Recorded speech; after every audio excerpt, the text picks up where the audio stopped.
Assalamualaikum warahmatullahi wabarakatuh. Alhamdulillah, kali ini aku masih bisa share ke teman-teman semua.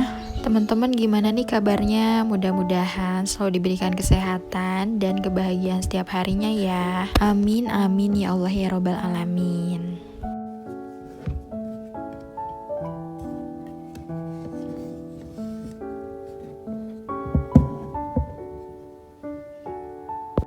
Nah teman-teman, kali ini aku mau sharing bullet journal di tahun 2022 dan mau sedikit bahas resolusi keuanganku di tahun baru ini. Pertama-tama, alhamdulillah ya teman-teman, kita masih diberikan kesempatan untuk bertemu lagi di tahun 2022 ini. Dan insya Allah di tahun 2022 ini kita bisa recovery, tentunya bisa lebih baik lagi dari tahun kemarin ya teman-teman. Kemarin aku buka pertanyaan gitu ya di Instagram, buka Q&A tentang evaluasi keuangan di tahun 2021 dan Masya Allah jawabannya macam-macam ya teman-teman. Ada yang udah berhasil mengatur keuangan, ada juga yang masih gagal. Alhamdulillah aku ucapin selamat buat yang udah mulai berhasil mengatur keuangan. Terus buat teman-teman yang masih belum berhasil dan masih gagal, ayo coba lagi. Insya Allah di tahun 2022 ini akan ada perubahan yang lebih baik tentunya. Kayak aku juga di tahun kemarin alhamdulillah ya teman-teman udah bisa konsisten mengatur keuangan setiap bulan, rutin budgeting gitu, meskipun hasilnya tuh setiap bulan gak mesti selalu mulus ya teman-teman. Aku juga sama kok, kadang over budget. Terus gimana caranya buat mensiasatinya, itu aku udah ceritain semuanya, ada di video aku. Teman-teman boleh ubek-ubek aja video aku ya. Nah sebenarnya tahun kemarin itu aku udah ada perbaikan ya teman-teman, ada perubahan lah. Nah di tahun-tahun sebelumnya sebenarnya aku juga masih selalu gagal ya teman-teman, dan akhirnya nggak ada uang yang terkumpul gitu. Dan di tahun berikutnya, tepatnya tahun kemarin 2021, aku tuh udah mulai rutin konsisten. Alhamdulillah sedikit-sedikit uang aku tuh bisa kumpul teman-teman. Aku juga berharap sharing aku ini bisa bermanfaat buat teman-teman semuanya. Nah di tahun 2022 ini aku mau ada planning, rencana gitu ya ke depannya. Karena tahun kemarin tuh aku masih adaptasi waktu ya, karena mulai konsisten nge-YouTube, alhamdulillah ada tawaran-tawaran endorse dan kerjaan yang lain. Biiznillah Allah bukakan rezeki di sini. Cuman nggak semudah itu ya teman-teman. Memang harus ada effort dulu gitu, perjuangan dulu, sehingga sekarang kita bisa memetik hasilnya gitu loh. Nah ini resolusi aku di tahun 2022. Aku pilih stiker ini makanan ya. Ini tuh menggambarkan kayak aku harus bisa masak lebih rutin lagi, lebih rajin lagi. Soalnya di tahun kemarin itu aku bener-bener yang masak tuh yang masih angin-anginan, yang males-malesan. Nah aku pengen recovery di tahun ini. Nah terus ini aku pilih gambar kopi ya teman-teman. Kopi ini menggambarkan ketenangan ya. Kalau misalkan ngopi kan kita tenang ya teman-teman, adem gitu. Bukan adem sih, lebih ke enjoy gitu ya.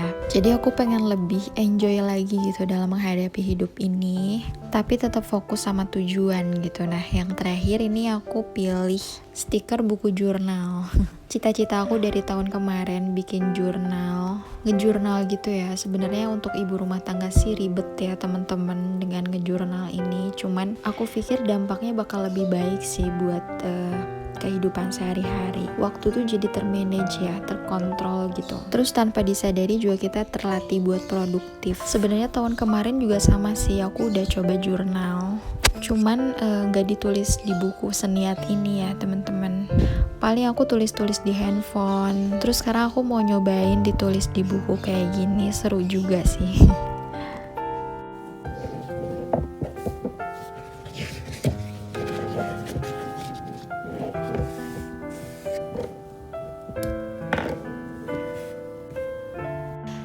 Nah teman-teman sendiri gimana nih, udah ada resolusi kah buat tahun 2022? Pokoknya mudah-mudahan resolusi kita bisa terwujud ya teman-teman. Yang penting kita niat dulu aja, karena semuanya berawal dari niat ya. Kemarin juga aku sama teman-teman ngatur keuangan, itu dimulainya dari niat dulu gitu, niat budgeting setiap bulan, terus lanjut ke tujuan gitu, ke impian kita. Gak apa-apa gitu ya bermimpi itu setinggi-tingginya. Malah itu yang membuat kita tuh jadi lebih semangat. Karena tentunya ada tujuan yang jelas ya teman-teman. Nah di tahun 2022 ini aku juga berniat buat capai target sinking funds aku.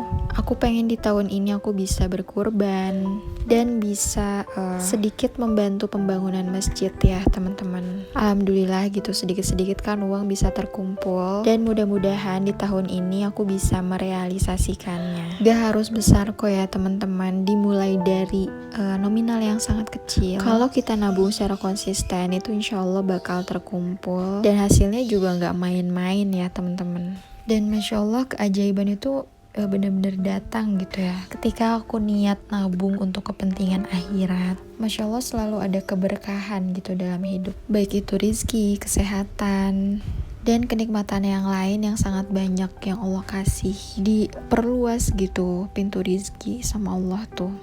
Ya bener-bener ya dari sini tuh udah terbukti gitu kalau ketika kita mengejar akhirat gitu, fokus ke tujuan kita, ternyata tanpa kita sadari dunia itu ikut loh teman-teman. Tapi sebaliknya ya, kalau misalkan kita fokus ke tujuan kita di dunia tanpa ingat sedikit pun gitu tujuan kita yang sebenarnya tuh di sana, di akhirat yang kekal, kita tuh malah semakin sulit gitu melangkah. Bahkan untuk mendapat keberkahan hidup juga sangat susah ya teman-teman. Jadi intinya besar atau kecilnya gaji kita tergantung pada besar atau kecilnya kita bersyukur ya teman-teman. Gaji besar belum tentu cukup dan gaji kecil pun belum tentu kurang. Karena semuanya balik lagi pada diri sendiri ya. Fokus aja dengan hidup kita gitu, dengan rencana kita, apa tujuan kita. Example kayak gaji besar gitu tapi gak ada keberkahan gitu. Kayak misalkan sering sakit-sakitan, terus uang habis sia-sia, terus kalau gaji kecil pun kalau misalkan dia berkah, itu selalu diberikan kesehatan, kenikmatan dalam segala hal, dan bisa menyisihkan uangnya untuk bersedekah. Itu udah yang paling Masya Allah berkah ya teman-teman. Dan yang paling istimewa adalah kecukupan rezeki, karena di sini setiap apa yang kita butuhkan Allah pasti kasih, Allah pasti mudahkan gitu. Karena diberikan kelebihan harta atau kelimpahan harta itu juga ujian ya teman-teman. Sebelumnya maaf ya teman-teman, aku bukan menyeramahi siapapun. Ini untuk self reminder aku juga ya, supaya terus bermuhasabah diri gitu. Karena aku juga sadar ya, aku juga masih sangat belajar dan mau berubah gitu. Masih sangat banyak kurangnya. Jadi ya gak ada salahnya gitu untuk mencoba dan recovery. Nah ini aku mau bikin monthly log di bulan Januari. Jadi aku mau bikin kolom gitu kayak kalender dari 1 sampai 30. Nah tema bujo aku di bulan Januari ini basicnya pakai tema estetik ya teman-teman. Cuman di sini aku lebih pakai warna coklat sama warna merah, lebih ke merah bata gitu. Nah, kenapa aku pilih warna merah? Di sini aku pilih warna merahnya nggak merah yang jreng banget ya teman-teman. Karena di sini aku menyesuaikan juga sama tema aku yang estetik. Jadi aku pakai warna-warnanya yang soft gitu. Karena di sini aku pengen di awal tahun tuh ada spirit ya, ada semangat buat aku sendiri buat memulai awal tahun ini. Jadi biar lebih baik lagi, lebih semangat lagi dalam hal apapun gitu insya Allah kalau masih diberikan umur yang panjang. Tentunya aku sebagai ibu rumah tangga juga ingin ya ada perbaikan diri gitu untuk anak-anakku juga, karena aku sendiri harus mau belajar ya, mau gak mau aku harus belajar buat kedepannya untuk anak-anakku dan untuk perubahan yang lebih baik lagi tentunya. Nah nanti di sini aku mau tulisin buat jadwal YouTube aku biasanya, dan untuk jadwal kerjaan juga perlu banget sih ya buat jurnal kayak gini, apalagi untuk ibu-ibu YouTuber gitu ya. Karena kan kita kerja sendiri gitu ya, jadi mau gak mau kita harus nentuin jadwal sendiri, memanage waktu sendiri biar semuanya tuh lebih terarah aja gitu teman-teman. Terlepas dari ibu-ibu YouTuber ya teman-teman, kayaknya buat ibu rumah tangga nih harus mulai bikin bujo gitu untuk lebih semangat lagi, apalagi untuk urusan di rumah ya, mengurus anak-anak, suami, perdapuran, keuangan. Masya Allah banyak banget ya PR-nya. Nah di sini aku mau bikin kolom goals gitu. Nanti di sini aku bakal isi goals aku di bulan ini apa aja, biar ada tantangan lagi gitu di bulan ini tuh aku goalsnya apa aja. Jadi buat menumbuhkan spirit juga ya teman-teman. Nah di sini aku mau bikin meal plan. Aku mau pilih dulu gambar yang cocok ya. Kebetulan kan ini stikernya stiker dari luar ya teman-teman. Jadi makanannya kayak breakfast gitu. Tapi di sini juga aku pengen ya di tahun ini tuh gitu, di bulan ini khususnya aku selalu sempetin bikin sarapan gitu. Karena kemarin-kemarin itu aku masih sulit atur waktu ya buat bikin sarapan. Itu biasanya aku suka beli. Nah, insya Allah di tahun ini aku pengen gitu ada perubahan baik ke depannya. Nah, di sini aku bikin 7 kolom yang artinya dari hari Senin sampai hari Minggu. Seperti biasa nanti di sini aku mau tulis jadwal masak atau menu makan gitu ya, teman-teman, dari hari Senin sampai hari Minggu. Mudah-mudahan berhasil sih ya, teman-teman. Tapi di sini aku mau bikin 3 weeks aja, soalnya aku tuh kadang suka bingung ya kalau udah nyediain meal plan 1 minggu, tiba-tiba tuh suka berubah pikiran gitu. Meal plannya apa, masaknya apa gitu, karena kepengennya tuh hari ini aku makan ini gitu, jadi ya meal plan gagal.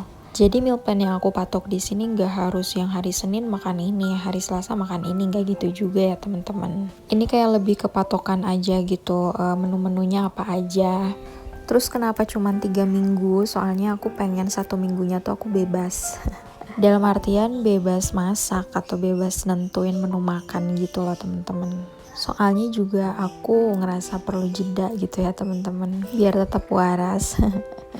Nah, di sini aku mau bikin habits atau kebiasaan baik ya teman-teman. Jadi planning aku bikin kayak kolom sampai 30 atau 31 dari tanggal 1 sampai 31. Nah, nanti di sini aku mau tandain gitu ya. Di sini ada 4 niat aku buat lebih rutin lagi baca Quran ya teman-teman. Yang pertama di sini aku pengen rutin baca Quran surat Al-Waqiah dan surat Al-Mulk. Nah, dan selain itu juga aku pengen rutin sedekah subuh sama tantangan aku untuk tahajud ya teman-teman.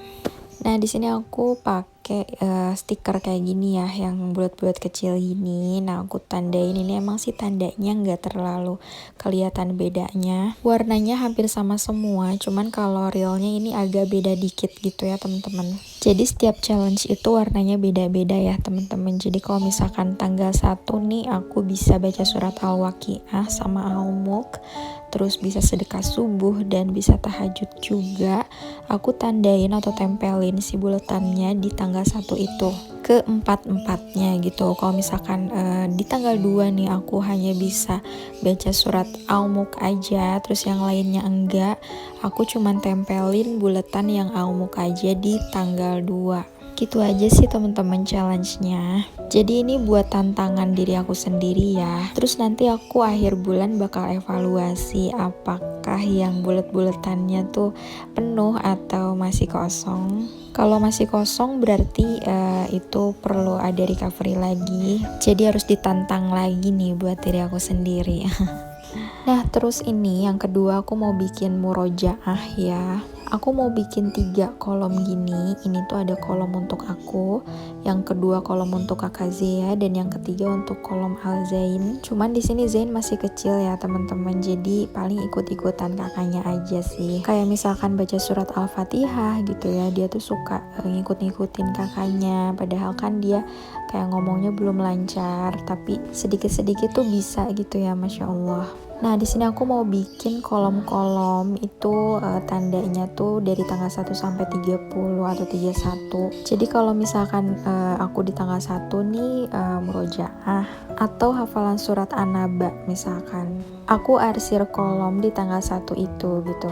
Pokoknya setiap aku murojaah gitu, aku tandain jadi biar lebih semangat lagi gitu ke depannya buat hafalan Quran gitu ya.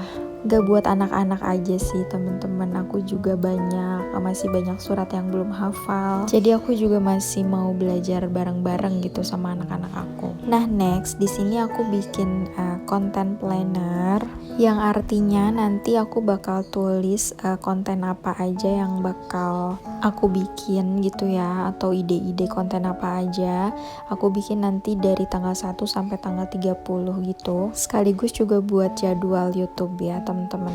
Jadi tujuannya tuh biar lebih terarah lagi aja sih untuk jadwal YouTube. Kalau ide-ide YouTube biasanya aku suka tulis di handphone gitu ya teman-teman. Soalnya itu kan spontan ya, jadi tiap ada ide gitu, jadi langsung aku tulis di handphone. Kalau nulis di buku kayaknya lama ya, soalnya harus nyari buku dulu.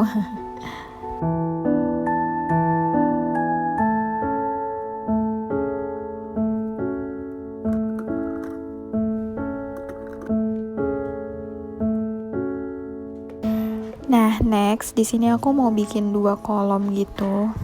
Jadi ini buat self reminder aku ya teman-teman, kadang suka hilaf gitu. Namanya manusia gitu ya, kadang suka ada hilaf gitu, apalagi sama suami sendiri yang setiap hari barengan gitu.